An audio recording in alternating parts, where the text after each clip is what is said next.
మీకు ఇప్పుడు కాకరకాయ ఫ్రై ఎలా చేయాలో చెప్తున్నాను చూడండి. ఒక ఉల్లిపాయ తీసుకొని కసబిస శుభ్రంగా ఆడుకొని ఉల్లిపాయ వేపండి. వేపిన తర్వాత కాకరకాయలు ఉడకబెట్టుకొని ఒక 1 మినిట్ కాకరకాయలు నీటిలో వేసి పసుపు వేసి ఉడకబెట్టండి. ఇంకా ఉడకబెడితే ఇలా ఉంటాయి. ఇలా ఉంది కదా, ఉన్న ఈ కాకరకాయలని ఉడకబెట్టి ఒక 5 మినిట్స్ ఉడకబెట్టిన తర్వాత కాకరకాయలని ఆ ఉల్లిపాయ కసబిసన నూరుకున్న ఆయిల్ వేసి ఉన్నాయి కదా, అందులో ఇవి ఇలా వాడదేవి వేసుకోవాలి. చూసారా ఎలా వేసుకుంటున్నాను? అలా వేసుకోవాలి మొత్తం కూడా.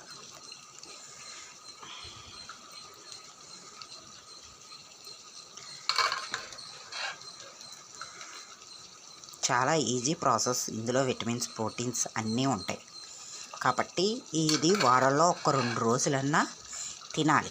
తింటే ఆరోగ్యానికి చాలా మంచిది. డయాబెటిక్స్ అవి రాకుండా ఉంటాయి అన్నమాట. అందుకోసం మీకోసం స్పెషల్గా తయారు చేస్తున్నాను, నేర్చుకుంటారండి. అర్థమైందా? తర్వాత ఇవన్నీ అలా వేసాను కదా, వేసిన తర్వాత వేపాలి. ఎలా వేపుతున్నాను చూసారా? ఇలా వేగాలి. ఉల్లిపాయలతో పాటు ఇలా వేగాలి.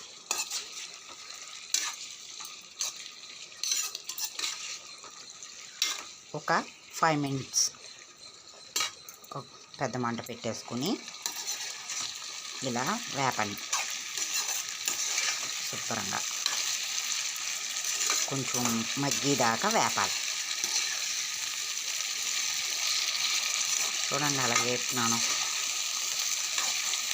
ఇలా వేపేటప్పుడే కొంచెం మనం సాల్ట్ కూడా వేసుకోవాలి, దానికి తగినంత.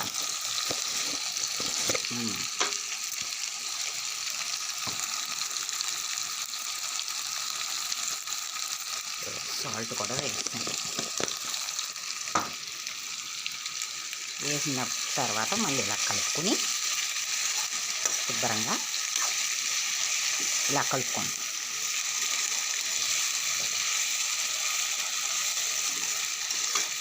మనం ఇలా చేయడం వల్ల ప్రోటీన్స్, విటమిన్స్ అన్నీ కూడా మనకి బాడీకి చేరుతాయి. ఇలా చేసుకుని తినాలి.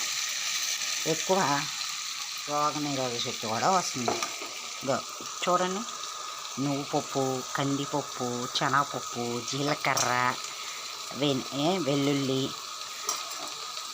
అన్నీ వేసి ఒక దోరగా కొంచెం వేపుకొని దాన్ని ఇలా పౌడర్ చేసి అనమాట. ఇలా పౌడర్ చేసి దాన్ని